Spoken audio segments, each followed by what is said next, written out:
सखर के प्रेमी जोड़े पारां अदालती परिणो करण बाद प्रेस क्लब शहदादपुर आमद। तहफ़ुज़ की अपील। सखर के गोठ गटरन वासी की रहवासिण नारी इमामज़ादे धी अज़ीज़ मगरियो ऐं गोठ अमीन महर के रहवासी अब्दुल मालिक घरां निकिरण बाद प्यार जो परिणो करे छॾियो।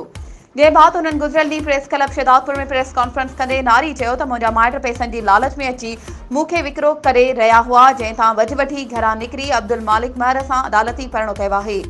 जे सबब माइटनि जीअण जंजाल करे छॾियो आहे ऐं असां दरपदरी वारी ज़िंदगी गुज़ारे रहिया आहियूं।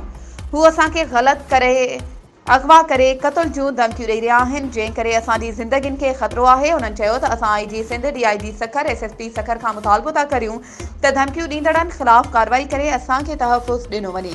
वधीक ख़बरुनि ऐं अपडेट्स जे लाइ असांजे चैनल खे सब्सक्राइब कयो ऐं हा, बेल आइकन खे प्रेस करणु न विसारिजो त जीअं असांजी हर नई अचण वारी वीडियो तव्हां ताईं पहुची